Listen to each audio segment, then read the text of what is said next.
여호수아서 잠언서 22장 29절입니다. 잠언서 22장 29절.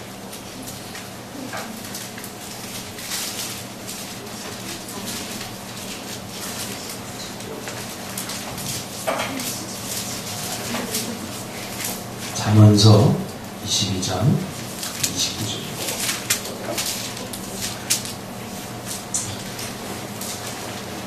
같이 읽겠습니다. 시작. 네가 자기 일에 능숙한 사람을 보았느냐?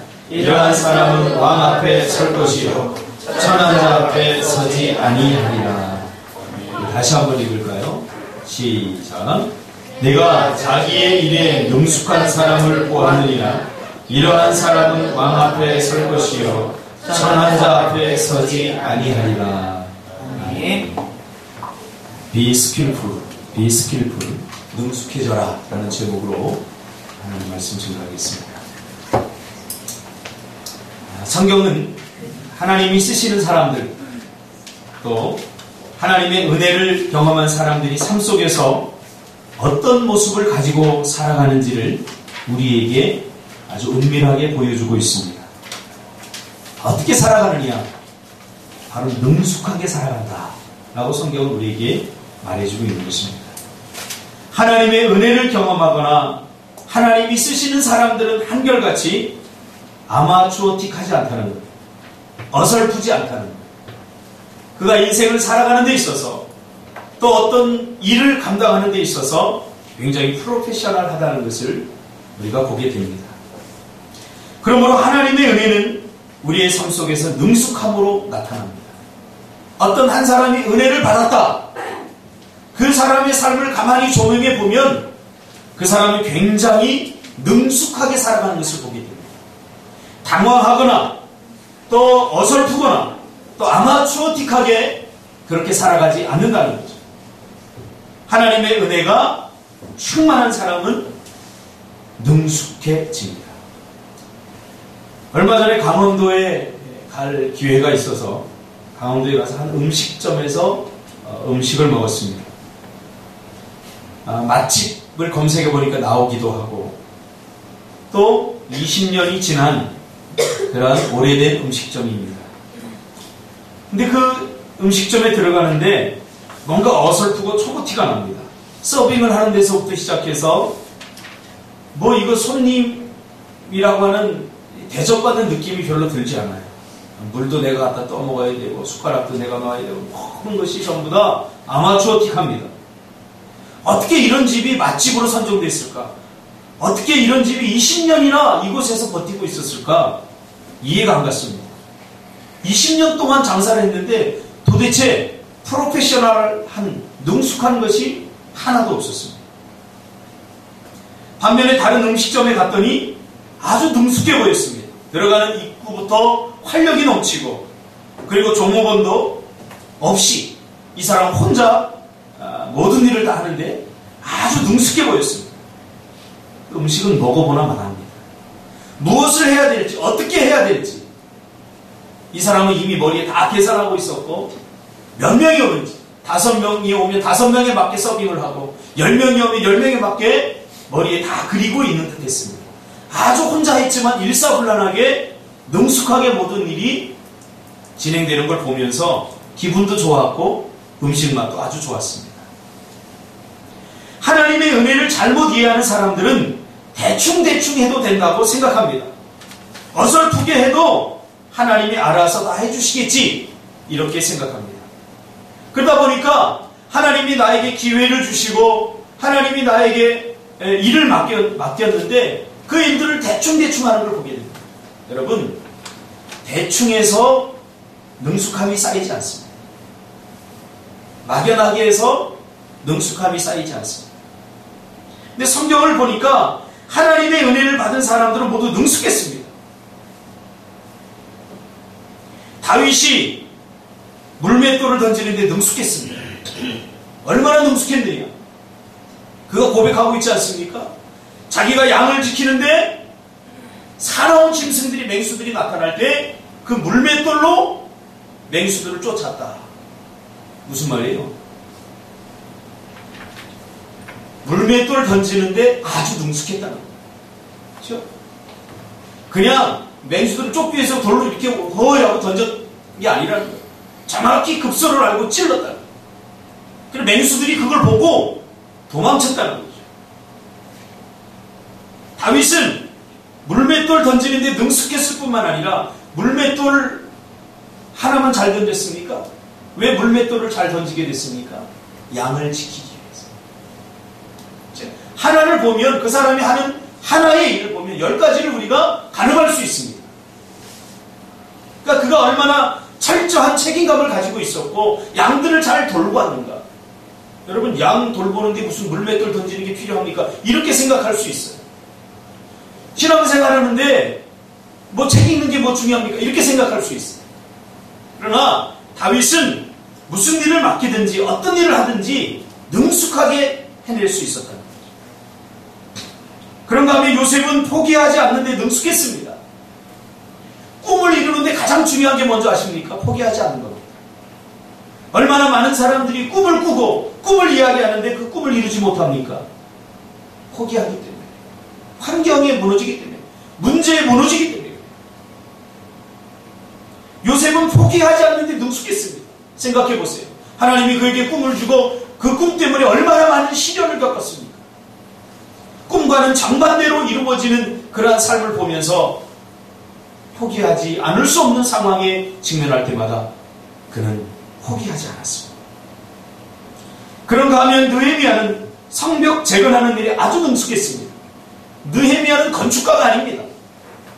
느헤미야는 정치가입니다. 그런데 정치가였던 그였지만 그는 성벽 재건하는 일을 52일 만에 어느 건축가보다 어느 설계사보다 더 완벽하게 그 일을 해냈습니다. 그렇죠? 아브라함은 믿음에 능숙했습니다. 믿는 일에 능숙했습니다. 한 사람이 한 가지 일만 잘해서 됩니까? 안 됩니다. 멀티플레이어가 되어야 됩니다. 우리의 삶이 그것을 요구하기 때문입니다. 그러니까 멀티가 안 되는 사람들의 특징이 있습니다. 여러 가지를 못할 만큼 나는 한 가지만을 잘한다 그게 아니라 한 가지도 제대로 못하기 때문에 멀티가 안 됩니다. 멀티하는 사람들을 보면요. 한 가지를 제대로 해본 사람이에요. 한 가지를 제대로 해보니까 다른 것이 주어져도 이거 어떻게 하는지 방법을 알게 된다는 거죠. 그러나 한 가지를 제대로 못 해본 사람은 이거를 못 해봤기 때문에 다른 것도 제대로 못하는 거예요. 그러니까 또 다른 것도 또 주어지면 또 못하는 거예요. 그러니까 이게 스트레스가 돼요. 여러분, 우리가 인생을 살아가는데 삶의 문제는 내가 원하지 않는 시간에 시시각각으로 나에게 다가옵니다. 그래서 멀티가 되지 않으면 안 돼요. 엄마들은 애 젖을 먹이면서 밥을 먹어야 되고, 그렇죠? 애들이 엄마가 밥 먹을 때까지 기다려주지 않아요. 젖을 먹이면서 같이 밥을 먹어야 되고, 또 끝나고 설거지를 생각하고, 2가지, 3가지 일, 4가지, 5가지 일을 동시에 합니다. 집사람 집안일을 하는 거 보니까 그때요. 세탁기 돌려놓고 빨래 걸고 또 다른 거 생각해요. 멀티가 안 되면 인생은 힘들어지는 거예요.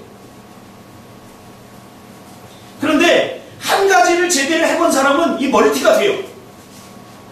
한 가지를 능숙하게 해본 사람은 그 하나의 경험을 통해서 다른 것도 능숙하게 할 수 있는데 한 가지도 제대로 못 해본 사람은 못 해봤기 때문에 제대로 다 안 된다.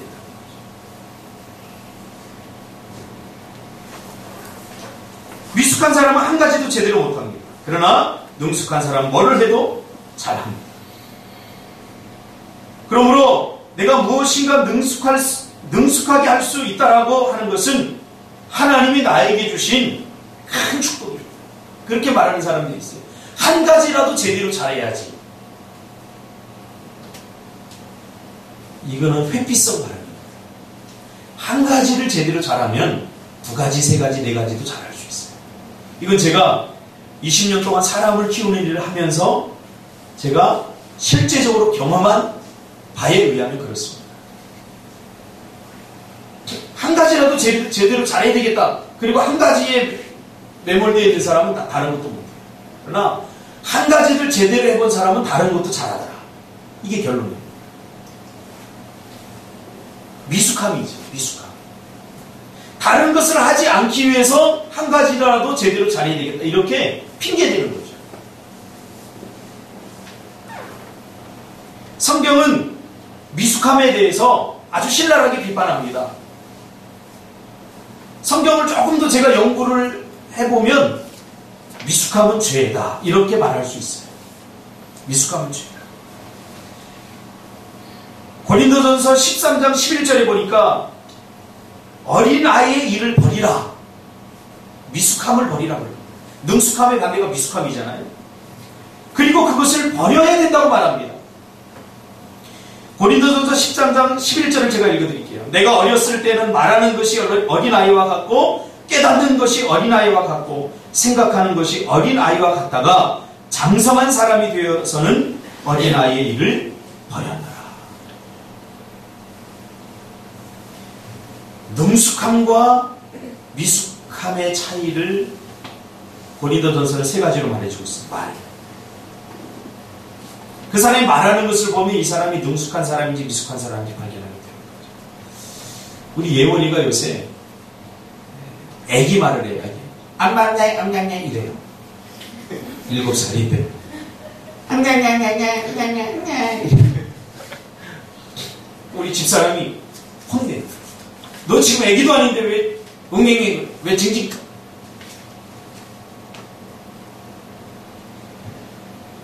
왜 그런 현상이 일어나느냐? 우리가 이제 교육학을 배워보거나 심리학을 배워본 사람은 퇴행이라고 하죠. 퇴행이 일어납니다. 관심을 부모에게 받으려고 하는데 이게 정상적인 것들을 성장해서 이걸 관심을 받아야 되는데 그런 경험이 없기 때문에 더 받기 위해서 과거에 어린아이 적에 했던 행동들을 자기도 모르게 습관적으로 하게 돼요. 이 집사람이 아주 혼내더라고요. 네가 애기야! 징징대지! 뭐 우리 예원이만 징징댑니까? 우리도 종종 응앵애 하는 소리를 저는 자주 듣습니다. 말. 하지 말아야 되는 거예요. 이거 이 정도 사람의 수준에서 하지 말아야 되는데 그런 말을 함으로 상처를 주고 아픔을 주고 또 깨닫는 것이 어린아이와 같다가 어제 상진이 집사하고 이렇게 금요일날 제가 전했던 설교에 대해서 피드백을 이렇게 하면서 그래도 상진이 집사가 설교를 듣고 깨닫고 은혜를 받는구나 그 생각을 제가 했습니다. 그렇죠? 뭔가 아무리 설교를 너는 계속해라 나는 내 길을 가겠다 마이웨이 하겠다 그런 사람들 어린아이죠. 자기 고집과 자기 생각을 절대 버리지 않아요. 이 불행한 사람이죠. 들으면 깨달아져야 됩니다. 들으면 고쳐져야 됩니다. 부모가 자꾸 지적하는데 그래 나는 어차피 나는 원래 인생이 이러니까 나는 내 삶 살 거야. 그런 사람들에게 희망이 없어요. 깨달아져야 돼. 그러니까 아주 어리게 미숙하다는 거예요. 미숙하다. 그러니까 생각하는 거예요. 생각하는 말과 깨달음과 생각 이 세 가지를 통해서 우리는 미숙함과 능숙함을 구분할 수 있게 되는 거죠. 능숙한 사람이란 그러므로 무엇을 해야 되는지 아는 사람입니다. 그 일을 계속해서 함으로써 그 일에 능숙해지는 거예요. 전문가가 되는 거예요. 우리 인생이 왜 고달픕니까? 능숙하지 못하기 때문에. 여러분 50이 되고 60이 되면 아직도 사람들 말하는데 상처받고 아직도 누구를 사귀어야 되나 누가 진정한 친구 이것도 아직 분간하지 못하고 삶이 아주 힘들기만 한 사람 이 사람은 미숙한 사람이에요. 한 50년을 살았는데도 이런 살다 보면 이런 경우에 이런 어려움이 없겠구나 이런 경우에는 저 사람이 나에게 상처 주는 말을 하겠구나 능숙해져야죠. 능숙해져야죠. 일과 영성이라고 하는 팀 켈러가 쓴 책에 보면 능숙함에 대한 이야기가 나옵니다. 한 비행사가 비행을 하다가 비행기 문짝이 날아가고 비행기가 추락하게 생겼습니다. 문짝이 날아가면서 9명이 확 날아가게 됐어요. 실제 있었던 1989년. 거기에 타고 있던 수백 명의 사람들 얼마나 불안해서 떨겠습니까? 그러나 무사히 착륙시켰어요. 비행기 문이 날아갑니다. 기자들이 묻습니다. 이게 어떻게 가능했습니까? 이건 기적입니다. 저는 두 가지를 했습니다. 하나님께 먼저 기도하고 그 순간 하나님께 기도하고 내가 해던 대로 지금 30년 동안 한 비행 능숙하게 나는 그 일을 했습니다. 오늘 우리의 신앙의 세계에서도 마찬가지입니다. 10년, 20년, 30년 신앙생활을 했는데 능숙하지 않아요. 기도하는 일이 낯설고 예배하는 일이 낯설고 헌신하는 일이 낯설어요. 뭐예요? 아직 미숙하다는 거예요. 능숙해지지 않았다는 거예요. 그러면 능숙해지려면 어떻게 해야 됩니까? 오늘 본문에 보니까 능숙한 사람은 어떻게 된다고 그랬어요? 왕 앞에 설 것이다. 왕 앞에 설 것이다. 천한 자 앞에 서지 않아요.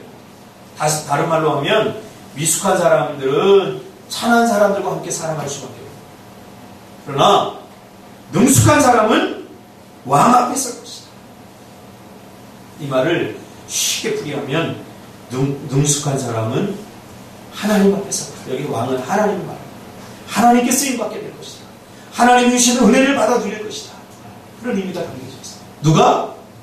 능숙한 사람. 지금도 그러잖아요. 대통령 표창 받고 뭐 이런 표창 받고는 사람들 왕 앞에 서는 사람은 누구예요? 능숙한 사람. 달인들이에요.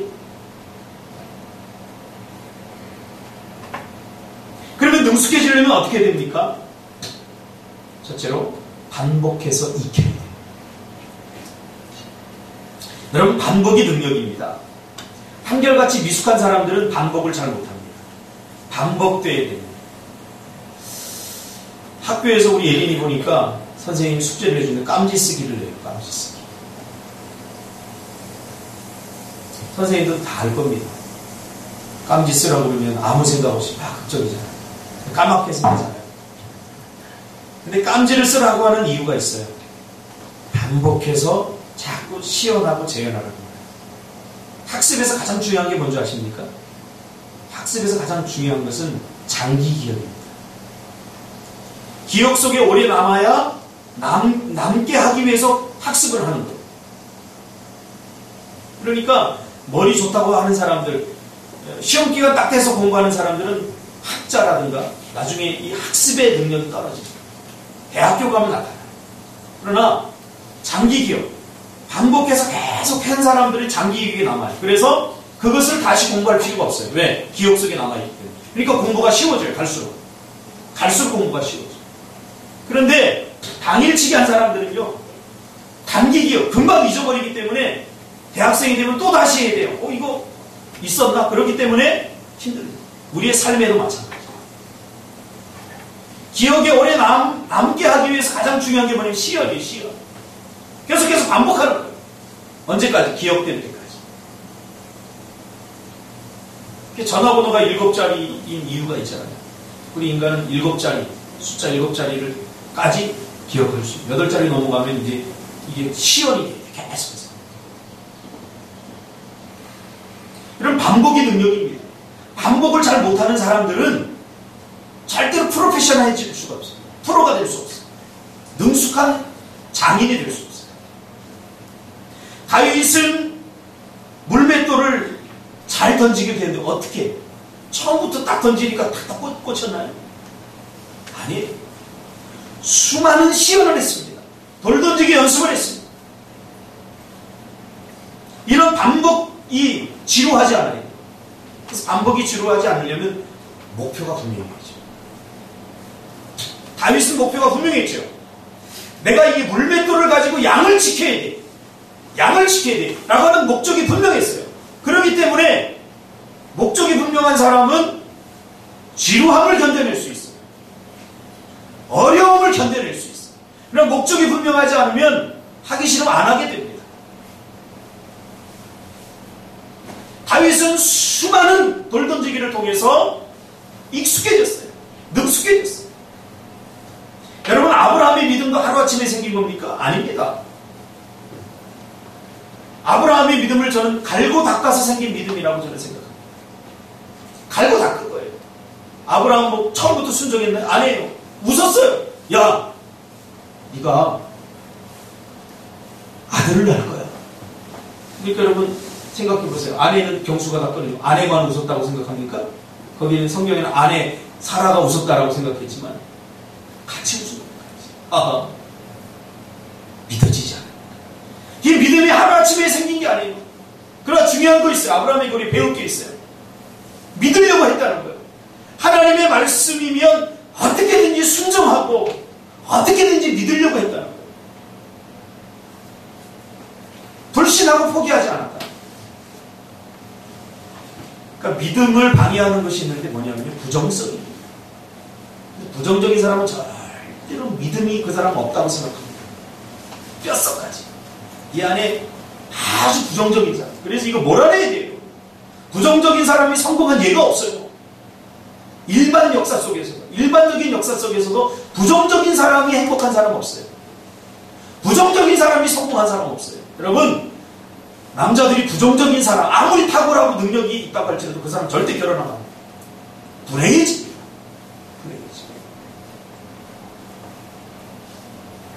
아브라함은 믿음을 갈고 닦았어요. 다윗이 물맷돌을 던지는 훈련을 했다면 아브라함은 믿는 훈련을 했어요. 연습과 훈련 대단히 중요합니다. 우리가 장영주 바이올리니스트 어릴 적부터 천부적 재능을 갖고 있던 장영주 여러분 잘 알지 않습니까? 지금 여러분 나이 또래 정도 됐을 건데 목사님이 젊을 때는 장영주가 꼬마였어요. 7살, 8살, 9살 이때부터도 천부적인 바이올린 재능을 갖고 있었어요. 그래서 저는 이 장영주가 천부적인 재능을 가진 친구인 줄 알았어요. 그랬더니 아니더라고요. 그는 어느 유명한 음악가의 말을 인용해서 똑같이 이야기합니다. 내가 하루 내가 연습하지 않으면 내 자신이 자기의 실력을 알게 된다. 얼마나 형편없어집니다. 이틀을 연습하지 않으면 동료들이 알게 됩니다. 협연을 같이 하는데 이틀을 연습하지 않으면 동료들이 제 연습 안 해요. 3일을 연습하지 않으면 청중들이 알게 됩니다. 이 탁월한 바이올린, 천부적 바이올리스트도 반복하지 않으면, 연습하지 않으면 3일을 연습하지 않으면 그런 평범해진다는 걸 지금 반어법적으로 얘기해 주고 있지 않습니까? 하루를 우리는 이거 어떻겠어요? 하루를 기도하지 않으면, 이틀을 기도하지 않으면, 3일을 기도하지 않으면 신은 불가능해요. 자기는 자꾸 할 수 있다고 고집하잖아요. 참 이거 얼마나 그렇습니까? 여러분 숨을 멈춰보세요. 1시간을 살 수 있습니까? 없어요. 단 10분도 못 살아요. 근데 나는 살 수 있다고 하잖아요. 기도하지 않으면. 근데 이게 얼마나 이 가슴 아픈 일이에요. 못 살았어요.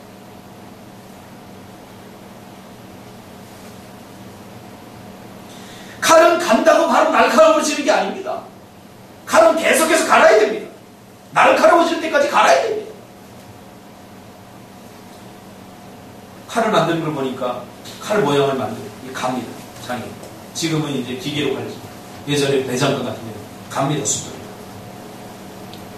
한 번, 두 번 간다고 이게 날카로워지지 않아요. 수없이 갈아냅니다. 여러분 쉽게 얻는 것 중에 가치 있는 것은 아무것도 없습니다. 쉽게 뭔가 얻으려고 하지 마세요. 제발 쉽게. 우연히 얻어졌다고 생각해요. 그래서 하나님의 백성은 기도로 얻은 것만 가치가 있어요. 기도로 얻은 것만 축복입니다. 내가 기도하지 않았는데 이게 되어졌어. 조심해야 돼요.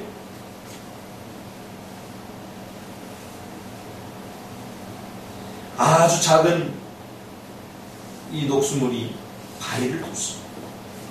저는 김병만을 참 좋아합니다. 첫째 좋아하는 이유는 나하고 체구가 비슷하기 때문에. 키도 작잖아요. 근데 김병만보다 제가 큽니다. 훨씬. 그래서 우리 친구들이 청년들이 목사님 김병만 닮았어요.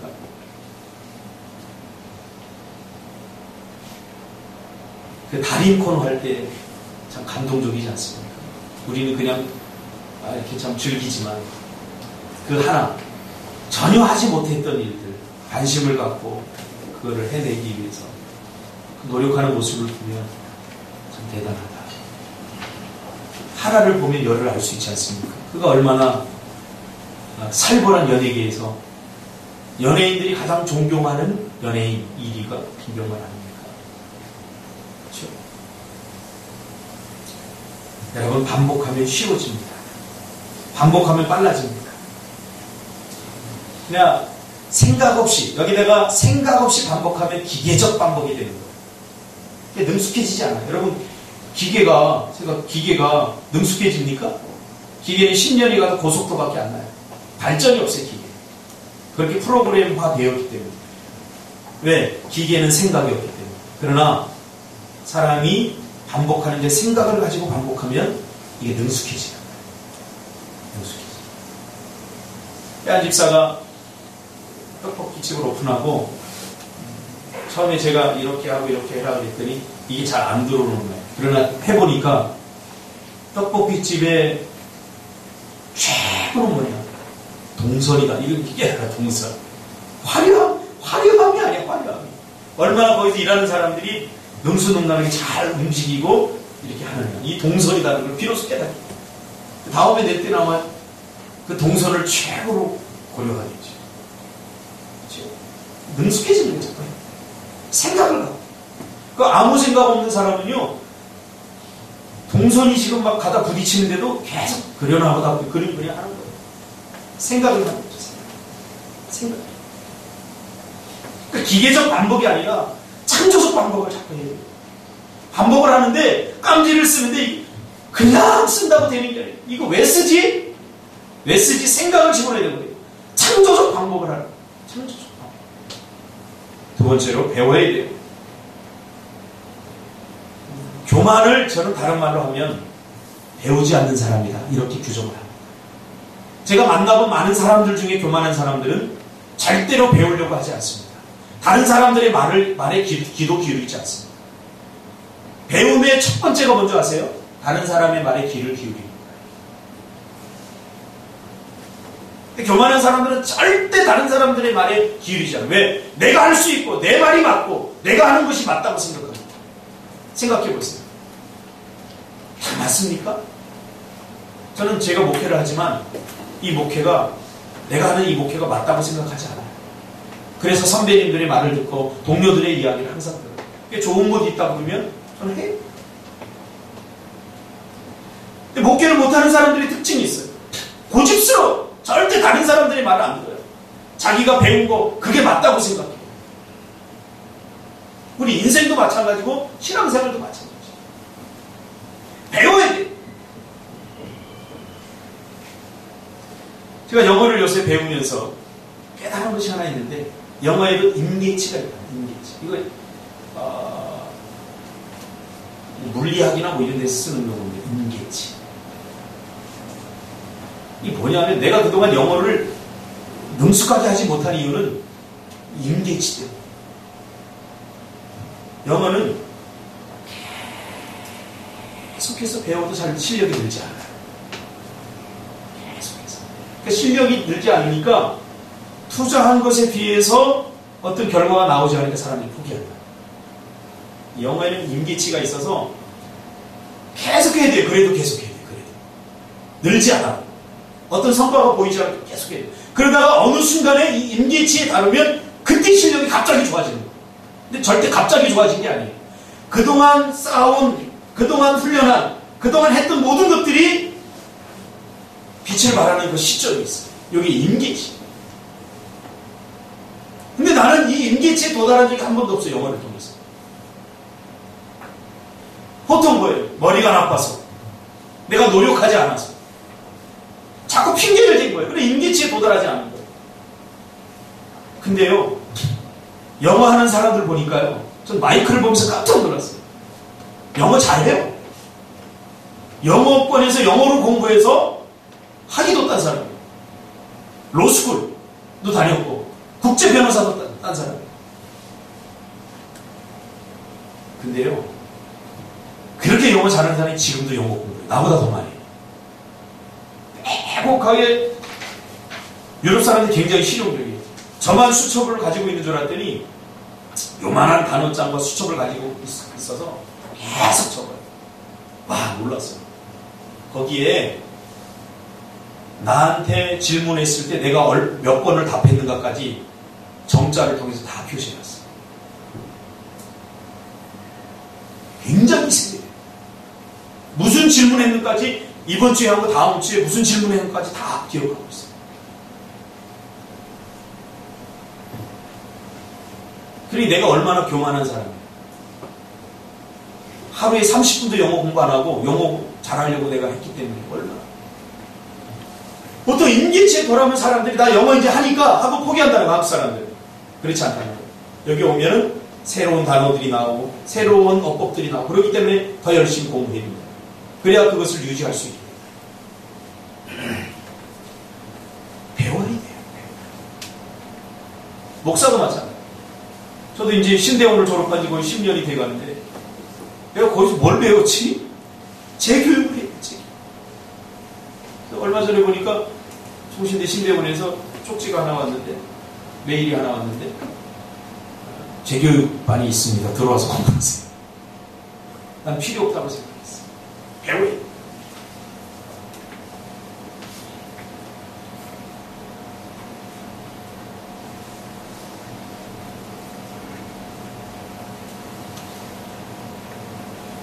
평생 배워야 돼. 누구에게나 배워야 돼. 우리의 모든 시간은 다 배우는 시간이야. 그러니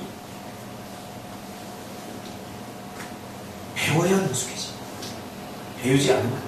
그래서 예전에 어떤 사람이 그런 얘기를 하더라고요. 나이 40이 되면 여자들이 다 똑같아진다.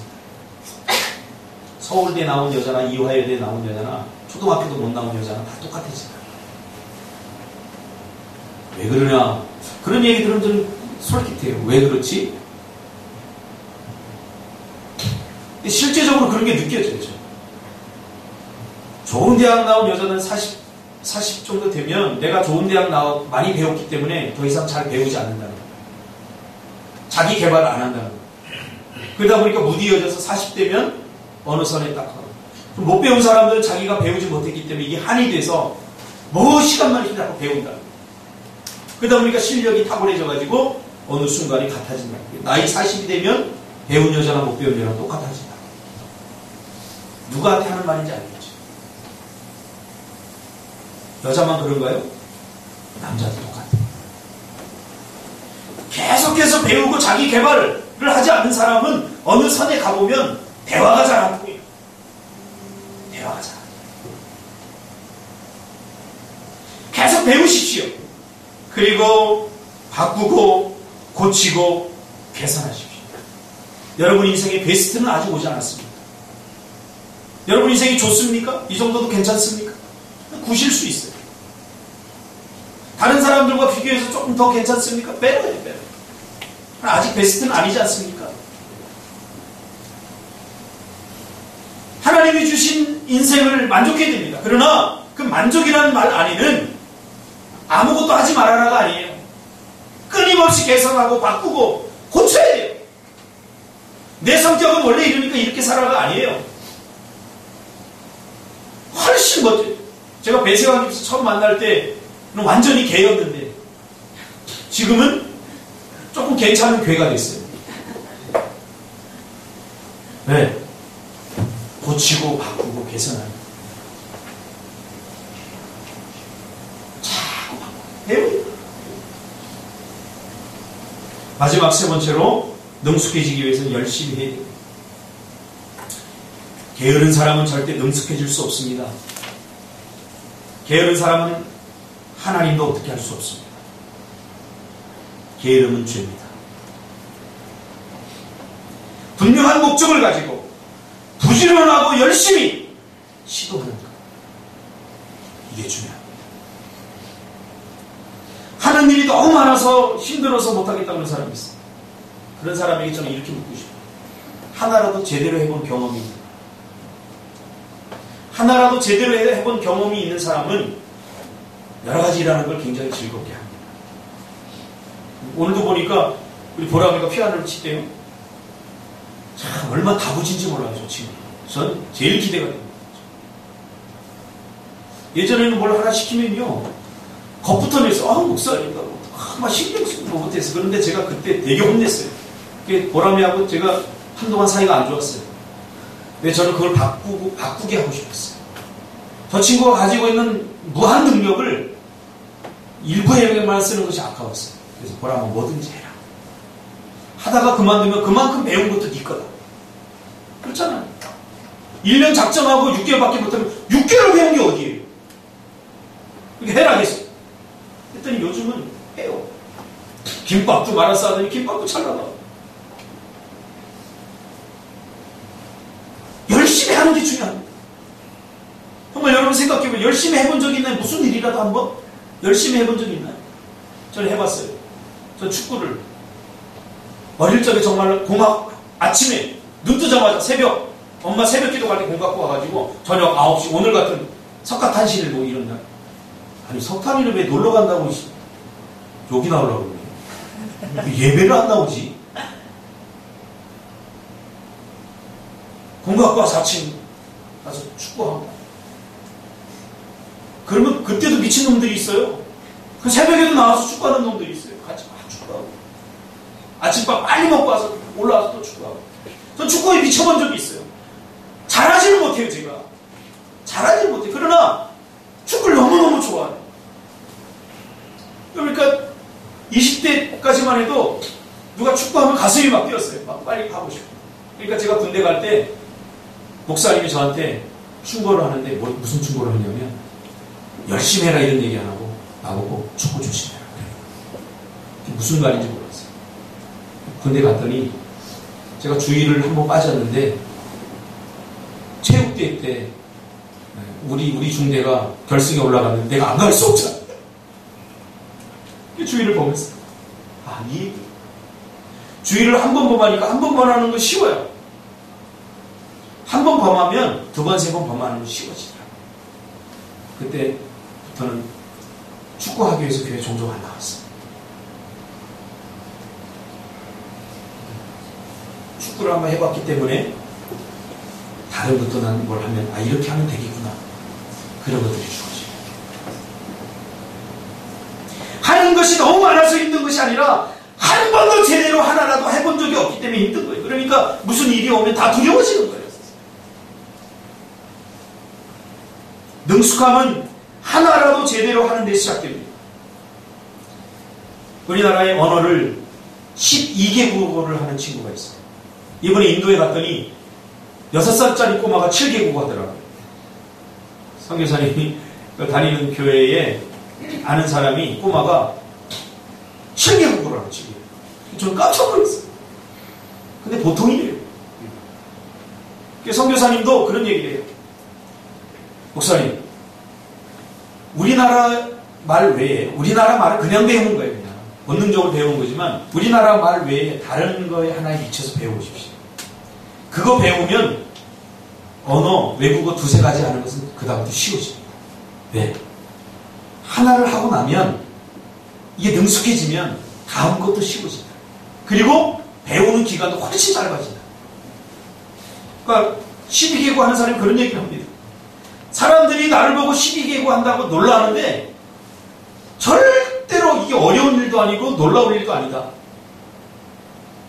한국어, 모국어 외에 다른 한 가지 미쳐보면 그거 딱 끼고 나면 그 다음부터 다른 언어 하는 것도 쉬워져요. 여러분, 열심히 하시길 바랍니다. 뭘 해도 열심히 하세요. 놀 때는 노는 일이 열심히. 놀면서 공부 걱정하는 사람은 절대로 능숙해지지 않아요. 놀 때는 노는 일에 최선을 다해야 그 놀이에 심취해야 내 안에서 엔돌핀도 생겨나고 회복이 일어나요. 놀면서 지금 학교 걱정하고 공부 걱정하는 사람은 이 노는 것도 제대로, 그 없는 것 하나 제대로 하지 못해요. 놀 때는 노는 것에 집중하세요. 제가 선교 갈 때도 그런 얘기해요. 선교 갈 때, 선교 가면서 이거 돈 갚아야 돼. 이거 갔다 와서 어떻게 하지? 그거 걱정하는 사람이 있어요. 평생 그렇게 사는 겁니다. 선교 가면 그냥 선교에 집중해야 돼요. 여기서 내가 죽어도 좋다. 이후에 이후의 삶을 생각하지 말고 선교에 집중해야 돼. 그래야지 선교가 되는 거죠. 예배 시간도 마찬가지. 예배 시간이라서 지금 뭐 끝나고 다른 거 지금 우리 캠프 가는데 캠프 걱정하나요? 여기에 히어레너 지금 여기에 집중해본 사람은 그 다음도 우리가 잘할 수 있는 거예요. 요즘 제가 이 달인들, 프로페셔널한 사람들 연구하면서 특별히 요리하는 사람들이 많이 나오는데 레이먼 킴이라고 하는 사람 정글의 법칙이 이렇게 나오는 걸 보니까 참 기대가 되죠. 전 정글의 법칙을 보면서 다른 데로 보는 시각이 있어요. 이번에는 이 레이먼 킴이 갔잖아요. 그냥 어떤 의도된 게 재료가 주어지는 게 아니라 전혀 의도되지 않은 재료들이 주어져요. 저걸 어떻게 만들까 저는 굉장히 궁금해요. 저는 이게 창조적이고 창의적인 것을 좋아하거든요. 근데 보니까 레이먼 킴은 어떤 재료가 주어지든 이거 하면서 계속 생각해요. 그 다음 생각해요. 그 무슨 재료를 줘도 이게 스트레스가 아니죠. 왜? 그만큼 수많은 시연을 통해서 훈련을 통해서 이게 다져진 거예요. 그러니까 뱀을 주던 무슨 음식이라도 못할 게 당황하지 않아요. 그려지는 거예요. 능숙함이란 그런 거예요. 우리가 살아가면서 어떤 일에 직면해 있든지 이걸 어떻게 해결 방향을 보이고 어떻게 하면 되겠다. 이렇게 하면 이게 나와야 돼요. 근데 30년, 40년, 50년을 살아도 이게 안 나오면은 이게 인생 헛살인 거예요. 그래서 여러분 젊을 때 과정을 겪어야 돼요. 과정을 어떻게 겪어야 되느냐? 치열하게 겪어요. 우연히 겪어서는. 제가 어릴 때는 박정희 대통령 시절이라 학교에서 뭘 외우는지 아세요? 국민교육 헌장고 이름 들었어요. 우리는 민족 중흥의 사명을 띠고 이 땅에 태어났다. 이거 외우는 사람 우리 시대요. 지금 대살려. 우리 나같이 708도 같이 외워봅시다. 우리는 민족 중흥의 역사적 사명을 띠고 이 땅에 태어났다. 그 다음 뭐죠? 달달해서 달려. 그런데요, 어떻게 배웠냐면, 담임선생님이 딱 줄 세워놓고, 이거 못 외우면 안 보냈어요. 근데, 가짜로 외우는 애들이 있어요. 선생님이 이거 다 못하니까, 반장한테 시키거든요. 반장은 자기하고 친한 애들, 토시 좀 틀려도 보내줘야 돼요. 그런 애들은 아직도 못 외워요. 잘 과정을 겪은 사람 다 외우지. 그래서 과정이 중요합니다. 출애굽기 31장에 보면 하나님께서 이스라엘 백성에게 성막을 만들고 그 안에 기구들을 만들라고 말씀하시는 장면이 나오는데 그 기구들을 만드는데 굉장히 세밀해요. 그걸 누굴 시키냐면 유다 지파 후레의 손자여 우리아의 아들 부살렐의 지혜와 총명과 지식과 여러 가지 재주로 정교한 일을 연구하여 금과 은과 노수로 만들게 했다. 또 보석을 깎았다. 여러분 능숙해지시길 바랍니다. 기도하는 일이 능숙해지시길 바랍니다. 신앙생활 10년 했는데 아직도 기도하는 것이 낯설고 기도하는 게 힘들어요. 이게 잘못된 거예요. 신앙생활 10년 했는데 예배하는 것이 아직도 낯설어요. 아니 능숙해져요. 능숙해져. 다 같이 함께 해봅시다. B 스킬풀. B 스킬풀. 지희야, 밥 먹는 게 낯설어? 엄마가 이렇게 쳐다봐? 잘 먹나 안 먹나? 능숙하죠. 근데 그게 우연이라고 우리 생각하거든요. 왜? 엄마가 어릴 적부터 학습을 시켰기 때문에. 잘못 잡으면 그렇게 하고, 지희야 그렇게 하면 안 돼, 이렇게. 우리는 뭐든지 할 수 있어요. 못 걷는 사람 없죠. 그렇지만 처음부터 걸은 사람도 없어요. 그래서 수만 번, 수백 번 넘어지고 다시 일어서기를 반복하면서 우리가 걷게 된 거죠. 걷는데 능숙해지면 걷는 것 때문에 이제 고민하면서 걷는 사람 없어요. 이수 오늘 교회 올 때 오른쪽 발이 안 들리지면 어떡하지? 그러면서 걷지 않죠. 그냥 걷잖아요. 무의식적으로. 능숙함이란 답이란 말이에요. 기도하는데 왜 이렇게 힘들면 어떡하지? 아니, 능숙하지 않았어요. 제가 새벽 기도 우리 하자. 배세관 집사한테 내가 얘기했어요. 게스트하우스 들어올 때 새벽 기도 해야 된다. 그랬더니 예, 제가 한번 알아보겠습니다. 리서치를 해보겠습니다. 딱 그러더니 안 될 것 같습니다. 왜? 그걸 하기 위해서 안 나오는 사람 페널티를 물자라고 했더니 준석이가 반대합니다. 그래서 그 순간부터는 나한테 지킨다. 페널티 물고라도 해야 돼요. 능숙해지지. 사람은요 교묘해요. 어떤 대가가 자기에게 손해되는 대가가 주어지지 않으면, 그래서 운동을 할 때도 돈 내게 하는 거예요. 우리 목사님들도 족구할 때 5,000원 빵 5,000원 내기 할 때 하고 5,000원 안 내고 그냥 할 때 하고 분위기가 달라. 재미가 없어. 5,000원 안 내면 재미가 없어. 다 그냥 자기 하고 싶은 대로 다 하고 팀워크도 없어요. 그러나 5,000원을 걸어버리면 눈에 막 피가 튀도록 하는 거예요. 목사님 5,000원 때문이 아니에요. 상진 집사가 건의를 했어요. 목사님 새벽 기도는 해야 될 것 같습니다. 해야 될 것 같습니다. 본인도 그 말을 하나 했고 실수를 금방 하면서 내가 실언을 하고 있구나 이렇게 생각했을 수 있어요. 그러나 10년 후에 이 선택은 너무 잘했다는 것을 본인이 알아요. 저는 압니다. 저는 지금도 새벽 기도 하는 거 힘들어요. 쉬워서 하자는 것 아니에요. 해야 되기 때문에. 영적 유익이기 때문에. 우리 같이 하자. 제가 목회 초기에는 그랬어요. 열정을 가지고 갑시다! 그리고 다 끌고 갔는데 한참 보니까 나만 앞에 가 있고 다 성도들 뒤에서 못해요. 어쩔 수 없어요. 할 수 없어요. 그러니까 내가 무슨 마음이 드는 줄 아세요? 이 믿음 없는 것들. 그래서 비난하게 되더라고요. 이게 목회가 안 되는 거예요. 그 다음부터 바꿨어요. 같이 가자. 안타까워요.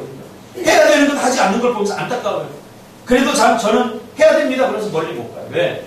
같이 가야 돼요. 우리 사랑하는 성도들이 같이 끌고 가요. 지희 엄마 뒤에 개가 따라오는데 지희 혼자 놓고 도망갈 수 있어요? 못 가죠? 이거 아무리 달리기 빨라도 같이 손잡고 뛰어줘. 내 속도가 줄어들어도 같이 뛰어. 이게 팀워크이고 이게 공동체시. 그래서 잘하는 거, 혼자 잘하는 거 제일 쉬워요. 혼자 잘하는 게 제일 쉬워요. 우리는 같이 잘해요. 같이 기도해요. 그래서 같이 모이자. 제가 공표합니다. 앞으로 우리 교회는 빨간 글씨는 전부 다 같이 하는 프로그램 할 겁니다. 기도하겠습니다. 주님 고맙습니다.